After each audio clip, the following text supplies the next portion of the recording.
అందరికీ మరణాత దేవుని యొక్క మహాకృపను బట్టి మరొకసారి దేవుని యొక్క వాక్యంను ధ్యానించుకోవడానికి నేర్చుకోవడానికి ప్రభు ఇచ్చిన ఆత్మీయ అవకాశంకే దేవునికి మహిమ కలుగును గాక.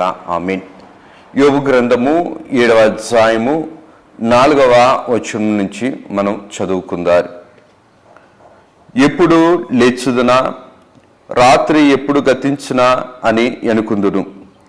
తెల్లవారు వరకు ఇటు అటు పొరలాడుచు ఆయాసపడుదును.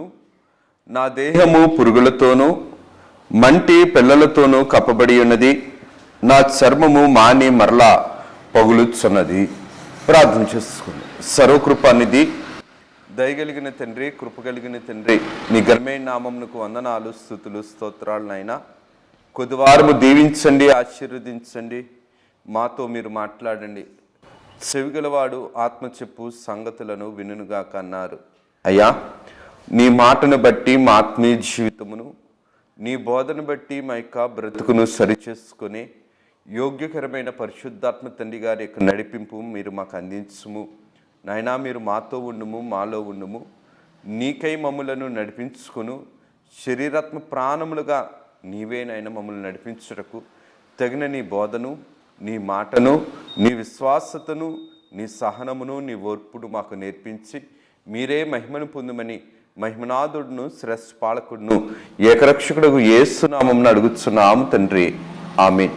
త్రిత్వదేవుని దీవెనాశీర్వాదములు, శుభములు, మేలులు, ఉపకారములు, తలంపులు, తలాంతులు, ధన్యతలు ప్రభు నిండుగా మెండుగా మనెల్లరికూ అనుగ్రహింపచేసి ప్రభు మహిమ పొందును గాక. ఆమేన్. క్రైస్తవ విశ్వాస యొక్క జీవితంలో దేవుని పట్ల భయభక్తులు కలిగి ఉండేటప్పుడు, దేవుని పట్ల నిబద్ధత కలిగి ఉండేటప్పుడు, దేవుని పట్ల క్రమశిక్షణ కలిగి ఉండేటప్పుడు మనకి ఆత్మీయ జీవితాన్ని మనం ఎప్పుడు కూడా పరీక్షించుకోవలసిన వారమై ఉన్నాం. విశ్వాసరహితమైన స్థితి ఎల్లప్పుడూ కూడా మనిషిని భక్తి వైపు నడిపిస్తుంది, శ్రమ వైపు చూడనివ్వదు. విశ్వాసరహితమైన జీవితం భక్తిలో పెంచుతుంది, శ్రమను ఎదుర్కొనే శక్తినిస్తుంది.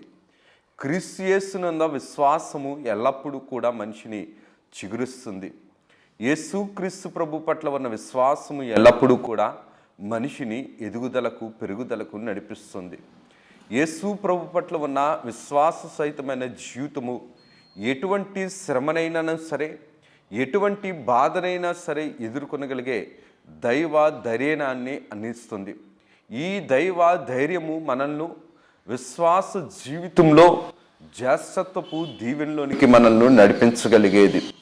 ఎందుకు ఈ మాటను మనం జ్ఞాపకం చేసుకోవాలని అంటే, చదువుకున్న వాక్యములో మనం చూడగలిగితే కనుక బైబిల్ గ్రంథంలో యోబు గారి యొక్క చరిత్ర, యోబు గారి యొక్క జీవితము బహు విశిష్ట కలిగినది, బహు మనకి ధైర్యాన్ని నేర్పించేది.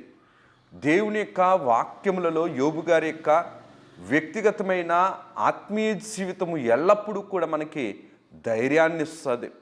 శ్రమలో ధైర్యాన్ని, బాధలో ధైర్యాన్ని, ఆవేదనలో ధైర్యాన్ని, భయోందాలంలో ధైర్యాన్ని, గందరగోళంలో కూడా నిబ్బరాన్నిచ్చే స్థితి ఎవరిది అనిసినంటే యోబు గారి యొక్క శ్రమ జీవితం. యోబు గారి యొక్క శ్రమ జీవితాన్ని మనం నెమరు వేసుకుంటే కనుక యోబు గారి యొక్క శ్రమ జీవితంలో శ్రమ కనబడుతుంది, శ్రమ వెనకతల గొప్ప బహుమానము కనబడుతుంది. యోబు గారి గురించి బైబిల్ గ్రంథములో ఒక విశిష్టమైన గ్రంథముగా వ్రాయబడక మునిపే బైబిల్ గ్రంథములో యోబు గారి గురించి, యోబు గారి ముందు తర్వాత యోబు గ్రంథము ముందు భాగంలోను, యోబు గ్రంథము వెనకత స్థితిలోనూ కూడా యోబు గారి గురించి మనం నేర్చుకోవలసిన వారమై ఉన్నాం. యోబు గారి యొక్క జీవితాన్ని మనం జాగ్రత్తగా గమనిస్తే ఆది కాండంలో కూడా మనకి 46వ అధ్యాయము 3వ వచనంలో చూస్తే గనక యాకోబు గారి కుమారుల్లో ఇస్సాకారు గారు ఉంటారు. ఇస్సాకారు గారి కుమారుల్లో ఒక కుమారుడు యోబు గారు అన్న పేరు అక్కడ కనబడుతుంది. ఆ యోబు గారు, యోబు గ్రంథంలో ఉన్న యోబు గారు ఒకరే అనేసి చాలామంది చరిత్రకారులు ఎన్నోసార్లు మరి చెప్పడం అనేది మనం వాక్యం ద్వారా, చరిత్ర ద్వారా, ఇతర లేఖనాల యొక్క వ్యాకరణల ద్వారా మనం నేర్చుకోవలసిన వారమై ఉన్నాం, తెలుసుకున్న వారమై ఉన్నాం. అది నిజమో కాదో మనకు తెలియదు, కానీ దేవుడు మాత్రం యోబు గారి గురించి చాలా చక్కని మాటలు చెప్పారు. యోబు గారి విశ్వాసంలో, ఒక విశ్వాసిగా ఉండేటప్పుడు మనల్ని మనం మెచ్చుకునే వారంగా కాక దేవుని చేత మెచ్చుకునే వారంగా ఉండబడాలి. దేవుని చేత మెచ్చుకోబడిన విశ్వాసం, దేవుని చేత మెప్పు పొందిన విశ్వాసం యోబు గారిది. అందుకనే యోబు గ్రంథంలో 1వ అధ్యాయంలో మనం చూడగలిగితే గనక యోబు గారు యథార్థవంతుడు, యోబు గారు న్యాయవంతుడు. యోబు గారు చెడుతనమును విసర్జించిన వారు. యోబు గారు భయభక్తులు కలిగిన వ్యక్తి, ఈయన బహు విశ్వాసం కలిగిన వ్యక్తి. ఈయన ఆత్మీయ జీవితం కోసం ప్రభువు ముందు సాక్ష్యం చెబుతున్నారు. ప్రభువే యోబు గారి కోసం గొప్ప స్థితిని మనకి వినిపిస్తున్నారు. ఎటువంటి వారు అనిస్తారంటే యథార్థవంతులు, న్యాయవంతుడు, చెడుతనమును విసర్జించిన వారు, భయభక్తులు కలిగిన వాడు, దినదినము కూడా తన కోసము తన బిడ్డల కోసము ప్రార్థన చేసిన ప్రార్థనాపరులు. ఒక యాజకుడు ఎలాగైతే దహన బలులను ఇస్తాడో అటువంటి స్థితిలో ఈ యొక్క యోబు గారు కూడా దేవుని యొక్క వాక్య ప్రకారం మనం గమనిస్తే కనుక యోబు గారు కూడా అంతటి ఉన్నతమైన కార్యాన్ని జరిగించారు. ఈయన గొప్ప ఆస్తిపరుడు. 7,000 గొర్రెలు, 3,000 ఒంటెలు, 500 జతల ఎద్దులు, 500 జతల ఆడుగాడెదలు కలిగిన ఆస్తిపరుడు, బహు పనివారు కలిగిన వారు. ఈయన కుటుంబం కూడా 7 కుమారులు, 3 కుమార్తెలు. ఈయనకి భక్తి ఉంది, విశ్వాసం ఉంది, దేవుని పట్ల కూడా నిబద్ధత, భక్తి శ్రద్ధలు కలిగిన ఈ యోబు గారి యొక్క జీవితంలో దేవుని ఆశీర్వాదము వలన ఆస్తిపరుడు సంపాదించుకున్నాడు, ఆస్తిపరుడుగా ఉన్నాడు. దేవుని యొక్క వాక్యం కూడా చెబుతుంది, యెహోవా ఆశీర్వాదము ఐశ్వర్యమునిచ్చును, నరుని కష్టార్జితము మనిషిని ఐశ్వర్యవంతుణ్ణి చేయదు. యోబు గారు ద్వారా మనము నేర్చుకోవలసింది ఏంటంటే దేవుని ఆశీర్వాదము పొందిన యోబు గారి యొక్క జీవితంలో శ్రమ వచ్చింది, యోబు గారి యొక్క జీవితంలో బాధ వచ్చింది. ఇది మామూలు శ్రమ కాదు, ఇది మామూలు వేదన కాదు. ఒక మొక్క ఎదిగిన తర్వాత ఆకస్మికంగా మొదలు ఎలాగైతే పడిపోతుందో అంతకంటే భయంకరమైన ప్రతికూల పరిస్థితికి, బహువేదన ఆవేదన కలిగిన పరిస్థితులకి యోబు గారి యొక్క జీవితం దిగజారిపోయినట్లుగా మనం చూస్తాం. అపవాది శోధకుడు, అపవాది అపకారమే చేస్తాడు కానీ ఉపకారం చేయడు. అపకారి ఎల్లప్పుడూ కూడా ఎప్పుడూ కూడా ఒక మనిషిని బాగున్న వాడిని పాడు చేయటమే అపవాది యొక్క బుద్ధి. అపవాది కూడా దేవుని దగ్గరికి వెళ్ళి బాగు చేయటానికి వెళ్ళలేదు కానీ పాడు చేయటానికి వెళ్ళింది. దేవుడు కూడా న్యాయస్థుడు, దేవుడు కూడా ఉన్నతమైన వాడు, దేవుడు కూడా పరిశోధించేవాడు. చూడండి, అబ్రహాము గారి యొక్క జీవితంలో ఇస్సాకు గారిని ఇచ్చి దేవుడు పరిశోధించాడు.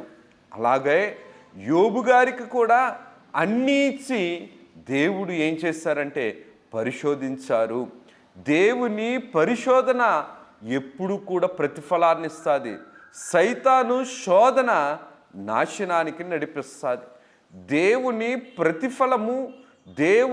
ప్రతిఫలము మనం అందుకోవాలంటే దేవుని చేత పరిశోధింపబడిన వరుసలో ఉన్నవారు ఎవరనేసరంటే యోబు గారు.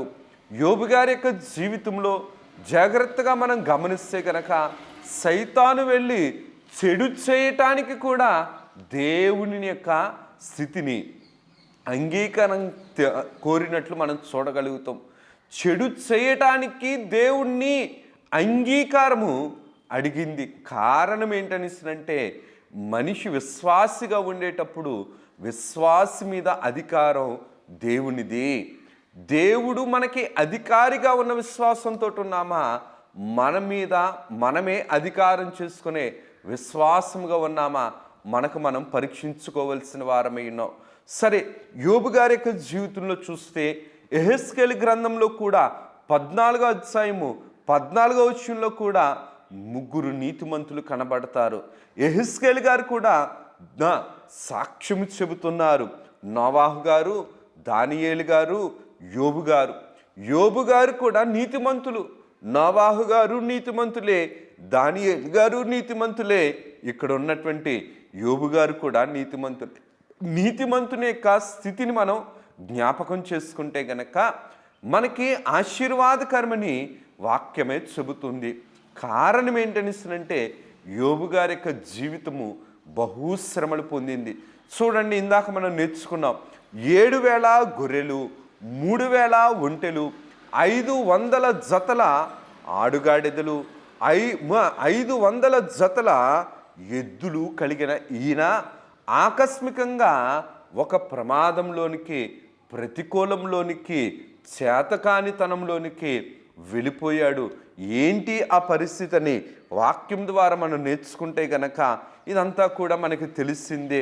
యోబు గారి యొక్క ఆస్తి అంతా కూడా పాడైపోయింది.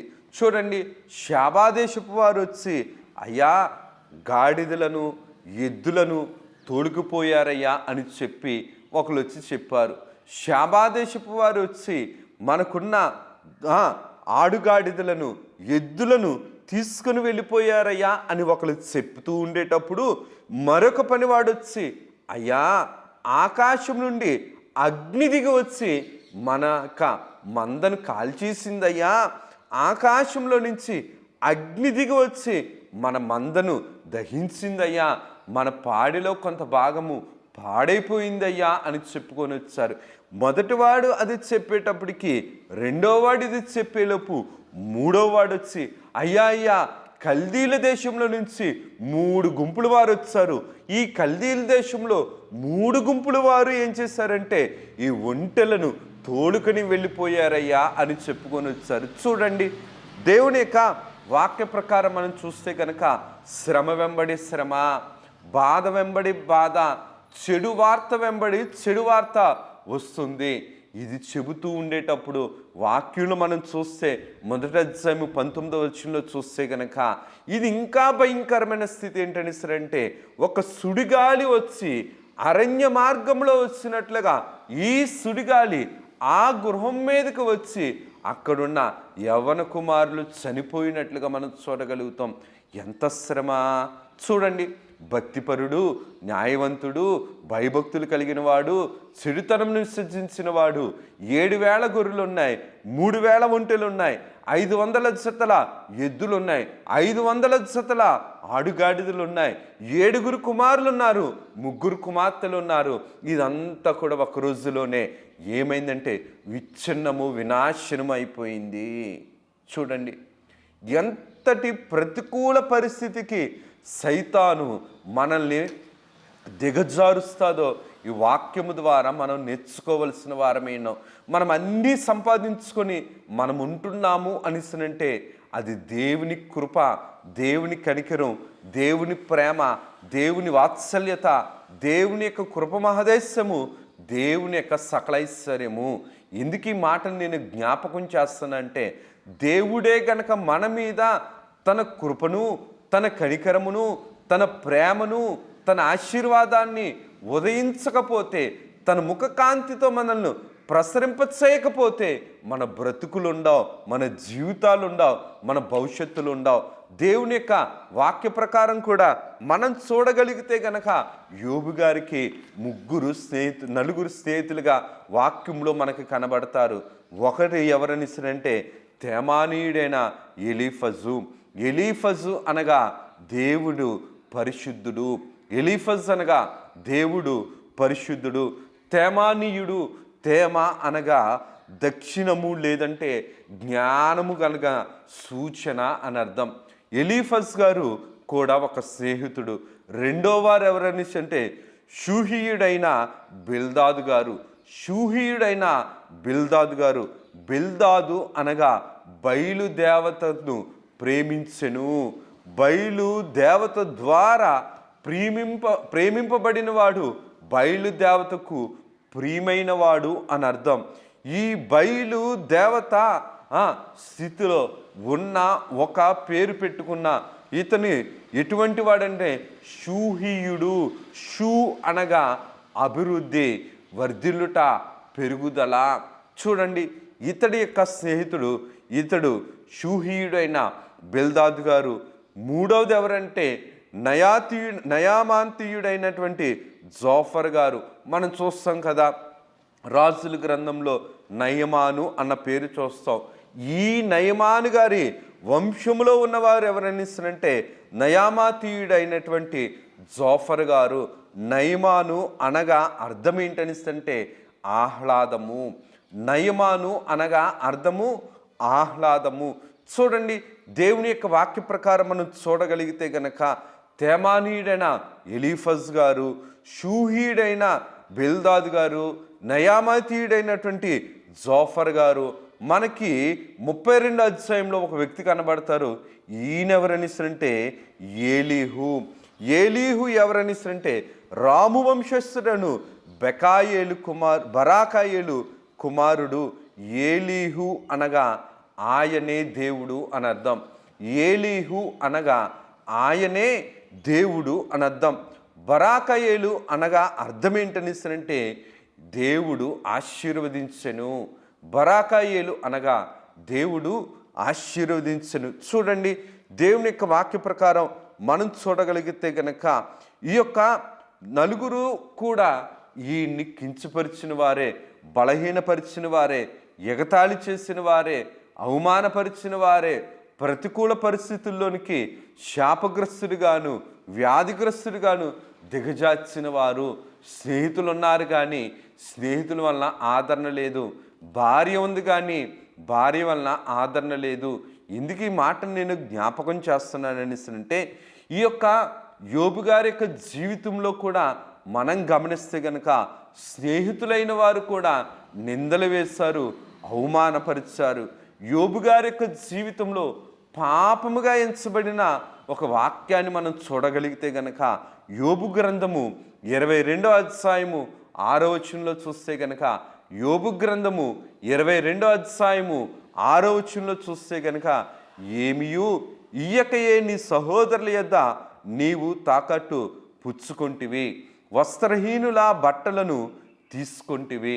యోబు గ్రంథము 22వ అధ్యాయం 6వ వచనంలో ఎలాగుంటే 7వ వచనంలో ఏముందంటే, దప్పిచేత ఆయాసపడిన వారికి నీళ్ళనియ్యనైతివి, ఆకలిగా ఉన్న వారికి అన్నము పెట్టకపోతివి. దప్పిచేత ఆయాసపడిన వారికి నీళ్ళియ్యనైతివి. చూడండి, దేవుని యొక్క వాక్య ప్రకారం మనం చూస్తే గనక ఈ యొక్క వాక్యం ద్వారా మనం కూడా నేర్చుకోవలసింది ఏంటనిస్తానంటే, మన యొక్క ఆత్మీయ జీవితంలో మనము ఎంతమందికి ఆహారాన్ని పంచిపెడుతున్నాం. దేవుని మాట కూడా చెబుతుంది, నేను ఆకలి గొంటిని, నాకు ఏం చేయలేదు, ఆహారం పెట్టలేదు. నేను వస్త్రహీనున్నవుతిని, మీరు నాకు బట్టలు ఇవ్వలేదు. నేను దప్పిగొంటిని, మీరు నాకు దాహం ఇయ్యలేదు. పేదలను కనికరించువాడు ధన్యుడు అనిసనంటుంది.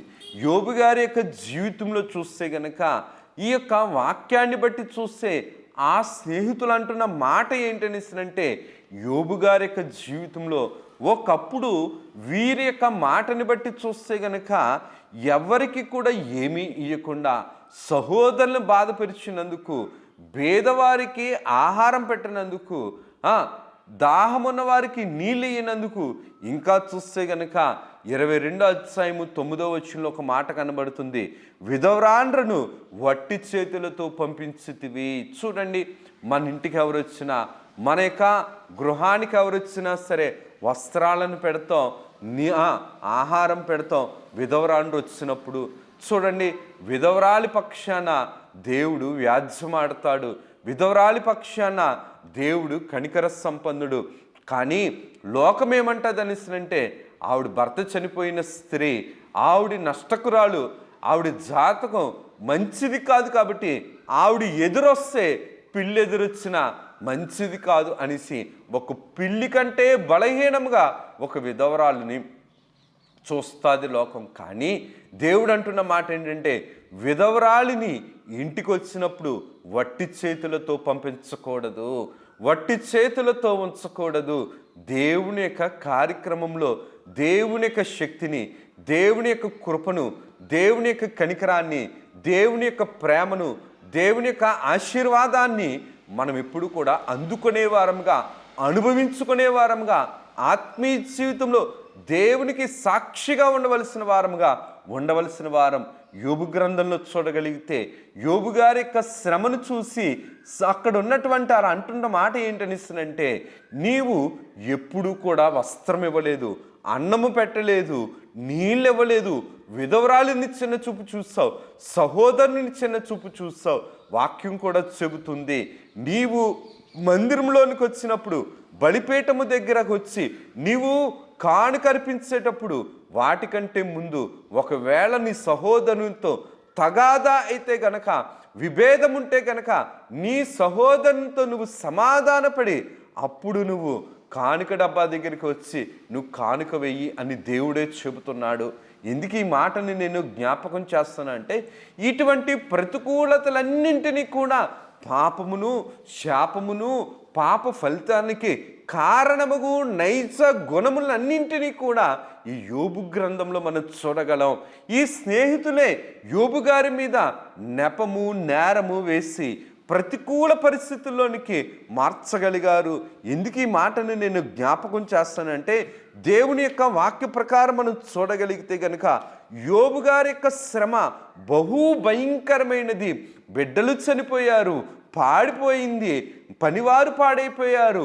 పనివారి కంటే గొప్పగా ఉండే ఈ యొక్క యజమాని పనివారి కంటే చాలా బలహీనంగా ఉండిపోయాడు.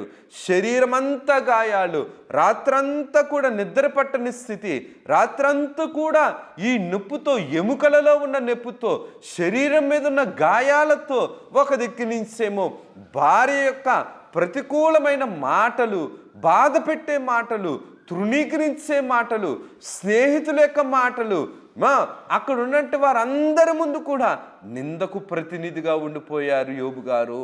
నింద వస్తే, పాప ఫలితం వస్తే, శాప ఫలితం వస్తే ఒక శాపగ్రస్తుడు ఇలాగ మారిపోతాడా అన్నట్టుగా యోబు గారి యొక్క శ్రమ ఉండిపోయింది. అన్నీ కోల్పోయిన వాడిగా ఉన్నారు, ఏమీ లేని వాడిగా ఉండిపోయారు, ఎవరూ లేని వారిగా ఉండిపోయారు. ఈయన అహంకారిగా అనుకుంటున్నారు, ఈయన్ని తోలనాడుతున్నారు. ఈయన విషయంలో చూస్తే కనుక బహుశ్రమను పొందుతున్నారు. ఈ శ్రమ మానవ చరిత్రలో ఏ మనిషి కూడా భరించలేని ప్రతికూల పరిస్థితికి ఈ మనిషి దిగజారిపోయాడు.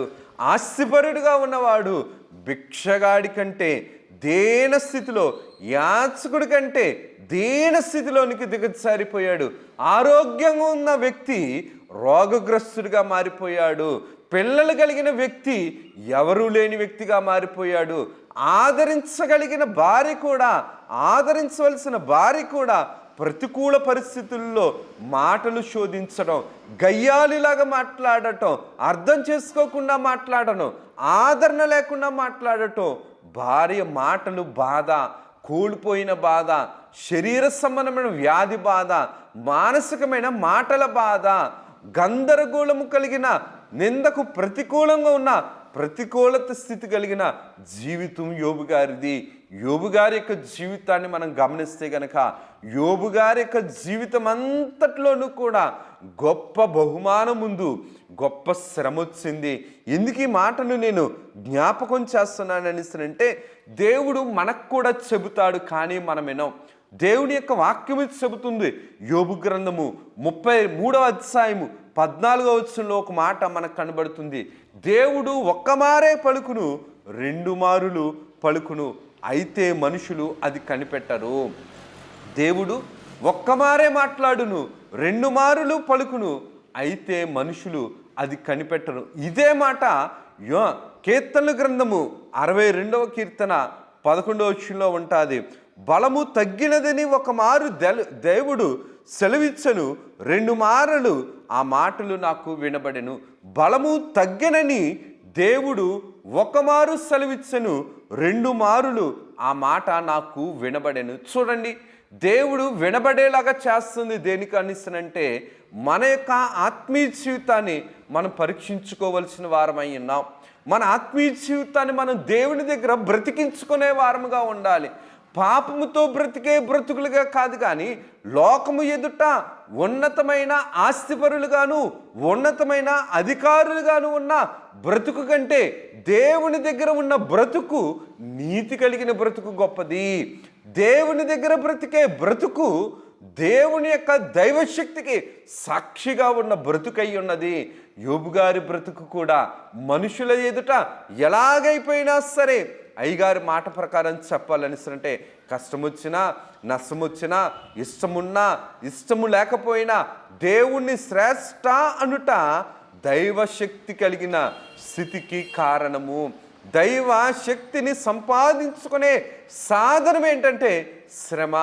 ఎందుకు ఈ మాటను నేను జ్ఞాపకం చేస్తున్నానని అంటే, సైతాను మనల్ని వెదికి వెదికి వెదికి శోధించి సాధించి సర్వనాశనం చేయాలని సైతాను యొక్క పన్నాగం.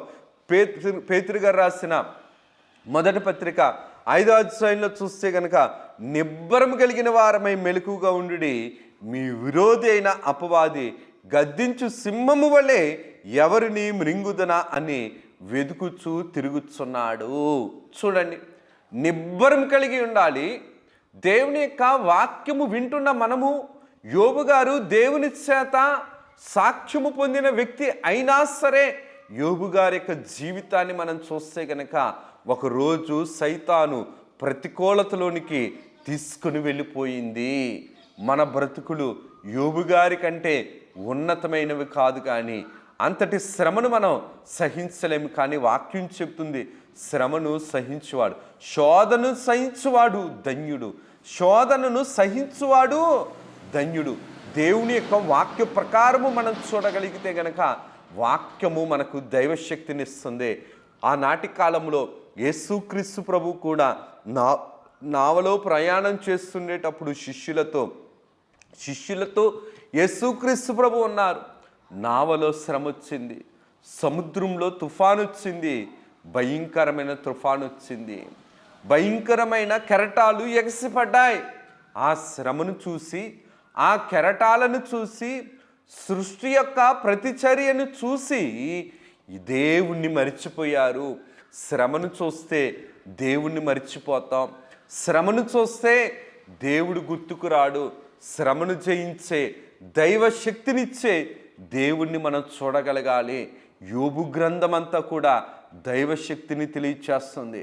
యోబు గ్రంథములో ఉన్న యోబు గారు ఒక దైవ శక్తికి ప్రతినిధి. ఒక ప్రతినిధిగానే కాదు, దైవ శక్తికి సాక్షిగా పాత నిబంధన గ్రంథంలో యోబు గారు ఒక మహా గొప్ప శ్రమజీవి. ఈయన ప్రభు చేత దీవింపబడి జయసత్వము కలిగిన వ్యక్తి.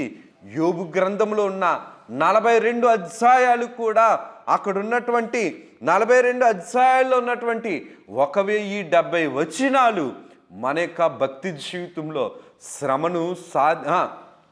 శ్రమకే అపజయము కలిగించే దైవశక్తిని అందించేవి. మానవ బుద్ధిని తెలియచేస్తున్నాయి, స్నేహితుల బుద్ధిని తెలియచేస్తున్నాయి, బిడ్డల యొక్క స్థితిని తెలియచేస్తుంది, భార్య ఆలోచనలు తెలియచేస్తుంది, లోక నైజాన్ని తెలియచేస్తుంది, సైతాను కుతంత్రాన్ని తెలియచేస్తుంది, దేవుని శక్తిని తెలియచేస్తుంది. బైబిల్ గ్రంథములో యోబు గారి యొక్క గ్రంథము దేవుని యొక్క శక్తిని తెలియచేస్తుంది, దేవుని యొక్క సృష్టి కార్యాన్ని తెలియచేస్తుంది. జీవరాశుల యొక్క దృఢమైన బలమైన స్థితిని యోబు గ్రంథంలో మనం తెలుసుకోవలసిన వారమై ఉన్నాం, నేర్చుకోగలిగిన వారమై ఉన్నాం. ఎందుకు ఈ మాట నేను జ్ఞాపకం చేస్తానంటే, ఆయన అంటున్న మాట, అయ్యా నేను ఎప్పుడు లేచుదునా, ఎప్పుడు రాత్రి గతించిపోతుందా, తెల్లవారు వరకు కూడా అటు ఇటు తిరుగుచు ఆయాస పడిపోతున్నాను. నా శిరస్సు మరుకొని అరికాలు వరకు పచ్చి పుండు వలె నా దేహము మారిపోయిందయ్యా.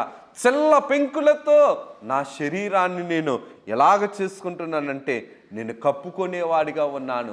నా చేతికి గోర్లు లేవయ్యా. నా శరీరం మీద, నా ముఖములో ఒక వ్యాధిగ్రస్తమైన స్థితి వచ్చేసింది.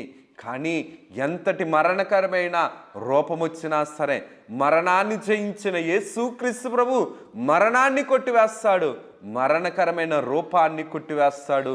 నయమాను గారి విషయంలో కూడా కుష్ఠరోగమును తొలగించి పసిపిల్లల దేహమును వంటి దేహమును అందించిన వాడు 7 మారులు అక్కడ ఎలీషా గారు మొలగమన్నారు. 7 మారులు మొలగమంటానికి కారణం ఏంటనిసరంటే మన యొక్క వైద్య శాస్త్రంలో మనం చూస్తే కనుక డెర్మటాలజిస్టులు ఒక్కోసారి మనకు చెప్పిన మాట ఏంటనిసరంటే చర్మము మీద 7 రకాల పొరలు ఉంటాయి. ఈ 7 రకాల పొరల్ని కూడా దేవుడు స్వస్థపరిచాడు. దేవుని కార్యము సంపూర్ణ స్వస్థతనిచ్చేది, సంపూర్ణముగా ఆరోగ్యాన్ని ఇచ్చేది. అర్ధ జ్ఞానముతోనూ అర్ధ ఆరోగ్యంతోనూ అర్ధ ఆయుష్తోనూ దేవుడు నడిపించేవాడు కాదు, దేవుడు సంపూర్ణమైన వాడు. అందుకనే యోబు గారి గ్రంథంలో ఎన్ని శ్రమలు వచ్చాయో అన్ని శ్రమల్లోనూ కూడా సంపూర్ణమైన దైవశక్తితోటి యోబు గారు ఉన్నారు. కాబట్టి యోబు గారు 42వ అధ్యాయానికి వచ్చేటప్పటికి 7,000 ఆ యొక్క గొర్రెలను 14,000 గొర్రెలుగా మనం చూస్తాం. 3,000 ఒంటెలను 6,000 ఒంటెలుగా మనం చూస్తాం. 5 జతల ఇక్కడ ఉన్నటువంటి ఎద్దులను 1000 జతల ఎద్దులుగా మనం చూస్తాం. 5 జతల ఆడుగాడిదలు 1000 జతల ఆడుగాడిదలుగా దేవుడు దీవిస్తున్నాడు. అక్కడ కుమారులు ఎంతమంది అయితే చనిపోయారో అంతమంది కుమారులను ఇచ్చాడు, అంతమంది కుమార్తెలను ఇచ్చాడు. మనకి ఇక్కడ ఒక సందేహం రావచ్చు, అయ్యా అన్ని జ్యేష్ఠులుగా ఇచ్చాడు, మరి కుమారుల్ని కుమార్తెలను జ్యేష్ఠులుగా ఇవ్వడు అనేసరంటే ముందు 7 కుమారులు దేవుని స్వాధీనంలో ఉన్నారు, తర్వాత 3 కుమార్తెలు దేవుని స్వాధీనంలో ఉన్నారు.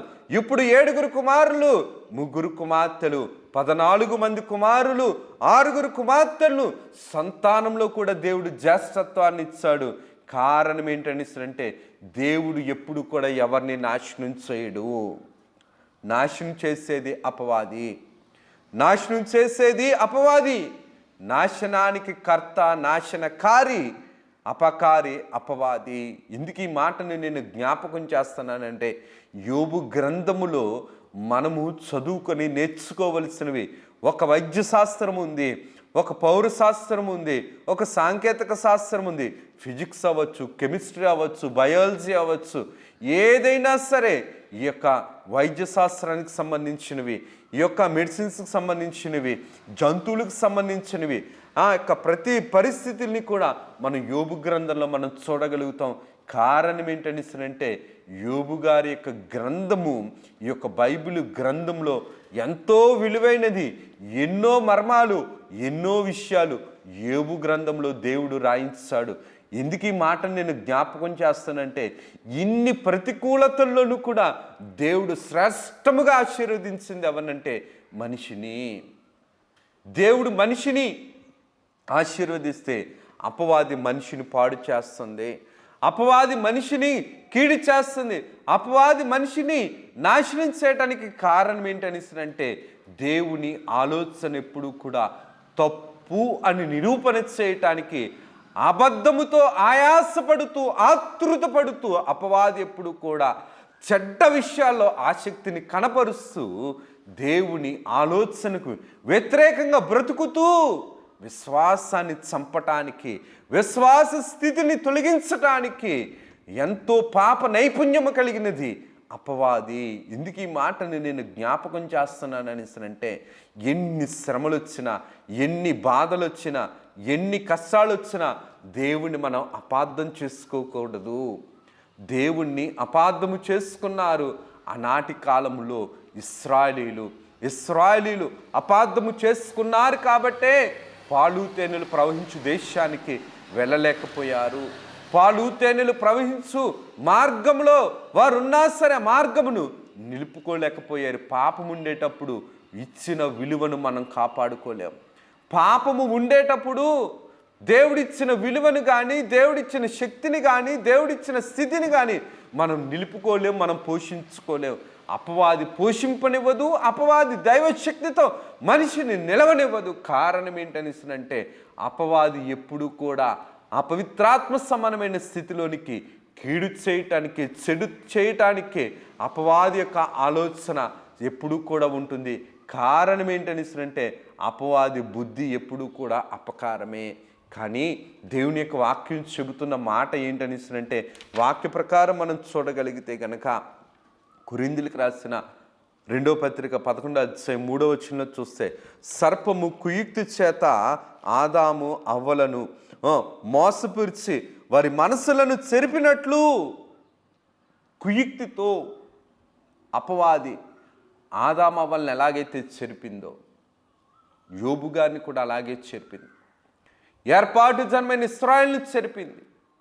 దేవుని ప్రవక్త అయిన, ఒకప్పుడు దేవుని ప్రత్యక్షత కళ్ళలతో చూశాడు బిలాము, చెడిపోయాడు. బలాకు విషయంలో చెడిపోయాడు. గెహాజీ తన గురువు గారైనటువంటి ఎలీషా గారి ద్వారా నేర్చుకోవలసినవి కాకుండా లోకంలో ఉన్న విలువైన వస్త్రాల వైపు, విలువైన బహుమానాల వైపు చూసి ఆత్మీయ జీవితాన్ని పాడు చేసుకున్నవాడు. ఎందుకు ఈ మాట నేను జ్ఞాపకం చేస్తాను? అపవాదిలో ఉన్నది కుయుక్తి.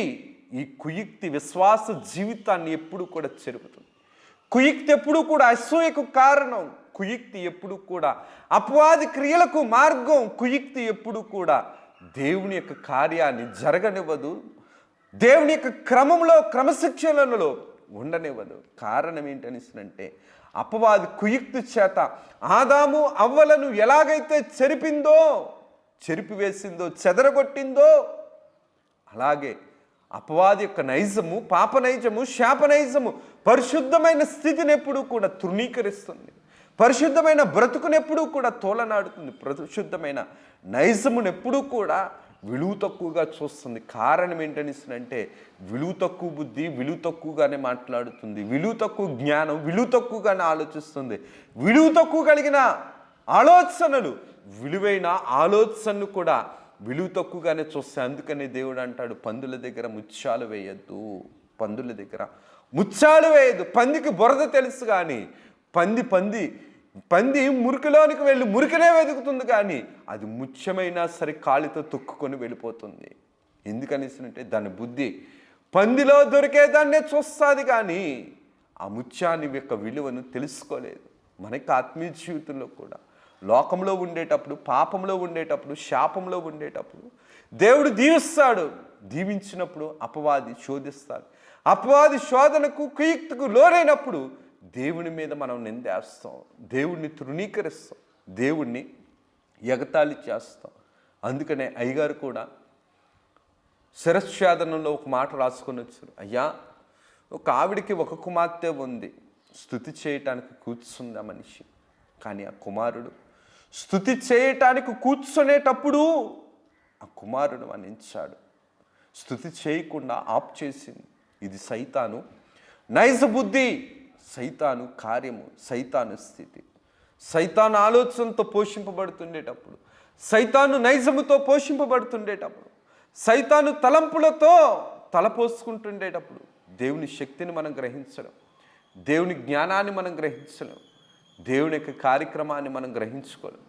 అయ్యా, దేవుని శక్తిలో మనం ఉండవలసిన వారం. ఎందుకు ఈ మాటను నేను జ్ఞాపకం చేస్తున్నాను అనేసినంటే, ఈ యొక్క యోబు గారి యొక్క జీవితంలో ఎన్ని ప్రతికూలతలు వచ్చినా, ఎటు చూసినా మోసము చేసే హీన శత్రు వర్గములే చెడ్డాత్మ మాటలు చెరవున వినబడినా సరే, గడ్డు పలుకుల నోళ్ళు మనకు వినబడుతున్నా సరే, యోబుగా దేవుడు మోషే గారితో అంటాడు, మోషే నువ్వు మౌనంగా ఉండు, నువ్వు మౌనంగా ఉండు. దేవుడి యొక్క కార్యం ఎప్పుడు కూడా దేవుని యొక్క కార్యక్రమాన్ని రుజువుపరుస్తుంది, దైవశక్తిని రుజువుపరుస్తుంది, దైవ కార్యాన్ని రుజువుపరుస్తుంది. దేవుని యొక్క శక్తి ఎప్పుడూ కూడా పెరుగుదలనిస్తుంది, పాపపు శక్తి ఎప్పుడు కూడా తరుగుదలనిస్తుంది. దైవశక్తిని పెంచుకుంటే శాశ్వతపు దీవెనలోనికి మనం వెళ్తాం. దైవశక్తిని మనం కోల్పోతే పాపపు కోరల్లోనికి వెళ్ళిపోయినప్పుడు, విషపు కోరల్లో విషం ఎలాగైతే ఉంటుందో, పాపపు కోరల్లో పాప ఫలితము, పాపము నుండి వచ్చే జీతము మరణం. అందుకని మరణము వరకు తీసుకెళ్ళనివ్వడు దేవుడు. దేవుడు నిత్య జీవాధిపతి, దేవుడు నిత్య జీవాధిపతి, జీవాన్ని ఇచ్చేవాడు. వ్యాధులను కలుగు చేసిన వాడు దేవుడు ఎలాగవుతాడు? పాప ఫలితములను కలుగు చేసిన వాడు, పాపమును కలుగు చేసిన వాడు కపటమును, క్రోధమును, అసూయను, ద్వేషమును, ఈర్ష్యను కలుగు చేసేవాడు. పంతమును అంతమును హత్యను జరిగించేవాడు దేవుడు ఎలాగవుతాడు? దేవుని యొక్క కార్యం ఎప్పుడు కూడా పరిశుద్ధత కలిగినది, నిబద్ధత కలిగినది, నీతి కలిగినది, యథార్థత కలిగినది, ప్రేమించగలిగేది, స్వస్థపరచగలిగేది, రక్షించగలిగేది, క్షమించగలిగేది. ఆత్మీయ జీవితంలో ప్రభు అంటున్న మాట ఉద్దేశం ఏంటంటే, ప్రభు తలంపు ఆయన ఉండ స్థలములో మనం ఉండాలి. అందుకనే ప్రభు అంటాడు, నేనుండు స్థలములో మీరును ఉండులాగున్నా. దేవుని యొక్క ఉద్దేశం అదే చేస్తాం. దేవుని తలంపులు నెరవేరనివ్వకుండా అపవాది ఎన్నో ప్రయత్నాలు చేసింది, ఎన్నో శోధనలు చేసింది. కానీ దేవుడు తన చిత్తాన్ని తను జరిగించుకున్నాడు, తన ఇష్టాన్ని తను జరిగించుకున్నాడు. దేవుడి కొద్ది వాక్యమును మన వినికిల్లో దీవించి ప్రభువు మహిమ పొందును గాక. ఆమె చిన్ని ప్రార్థన చేసుకున్నారు. సర్వకృపనిధి, దయగలిగిన తండ్రి, కృప కలిగిన తండ్రి, నీ ఘనమైన నామమునకు వందనాలు, స్తుతులు, స్తోత్రములు, ప్రణతులు, వినుతులు, కృతజ్ఞతలు చెల్లించుకొనిచున్నామయ్యా. దీవించండి, దీవించండి, దీవించండి, ఆశీర్వదించండి. చెవిగలవాడు ఆత్మ చెప్పు సంగతులను వినుగా కన్నారు. అయినా నీ మహిమ స్థితి, మహిమ తలంపు, మహిమ ఆలోచనలు నీ మహాకృప చేత, నీ మహాప్రేమ చేత మీరు మాకు అందించుము, మీరు మాకు దీవించుము. మీరు మాతో ఉండండి నాయన, మాలో ఉండండి. నీకై మమ్మలను బ్రతికించుము, నీలో ఉండుటకై, నీకై ఉండుటకై మమ్మల్ని దీవించుము నాయన. పాపపు, శాపపు, వ్యాధుల కోరల నుంచి మమ్మును మీరు తప్పించుము. శాపములు, పాపములు, వ్యాధులు, శిక్షలు, మరణములకు కారకము అపవాది శోధనలో చిక్కకుండునట్లు మెలకువగా ఉండే ప్రార్థనా జీవితాన్ని, నీతి కలిగిన, యథార్థత కలిగిన, పరిశుద్ధకరమైన జీవితాన్ని మీరు మాకు అందించి, మీరు మహిమను, మీరు ఘనతను, మీరు కీర్తిని, మీరు ప్రభావములను పొందమని మహిమనాథుడును శ్రేష్ఠపాలకుడును ఏకరక్షకుడు యేసు నామమున అడుగుచున్నాం తండ్రి, ఆమేన్. త్రిత్వ దేవుని దీవెనాశీర్వాదములు, శుభములు, మేలులు, ఉపకారములు, తలంపులు, తలాంతులు, ధన్యతలు ప్రభు నిండుగా మెండుగా మనెల్లరికీ అందింపచేసి, ప్రభు తన దైవ చిత్తముతో మనల్ని నడిపిస్తూ, ఆయన చిత్తానుసారులుగా, ఆయన హృదయానుసారులుగా ప్రభు మనల్ని పోషించుకుని, ప్రభు నిత్య మహిమలోనికి మనల్ని నడిపిస్తూ ప్రభు మహిమ పొందును గాక. ఆమేన్, ఆమేన్. అందరికీ మరణాత.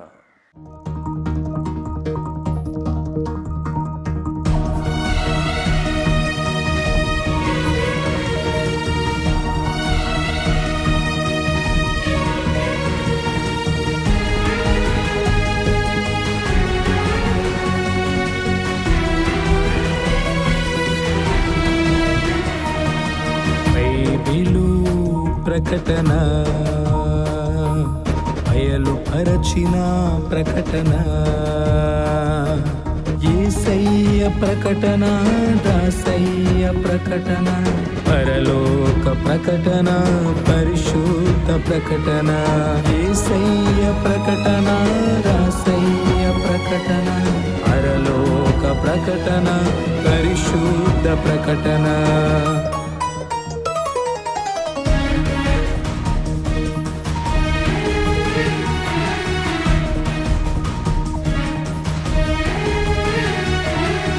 ప్రకటన బైబిలు ప్రకటన, అయలుపరచిన ప్రకటన, విమలాత్మ ప్రకటన, విజయాత్మ ప్రకటన, విశ్వాసికి ప్రకటన, విజ్ఞాపన ప్రకటన, విమలాత్మ ప్రకటన, విజయాత్మ ప్రకటన, విశ్వాసికి ప్రకటన, విజ్ఞాపన ప్రకటన. ప్రకటన బైబిలు ప్రకటన, బయలుపరచిన ప్రకటన.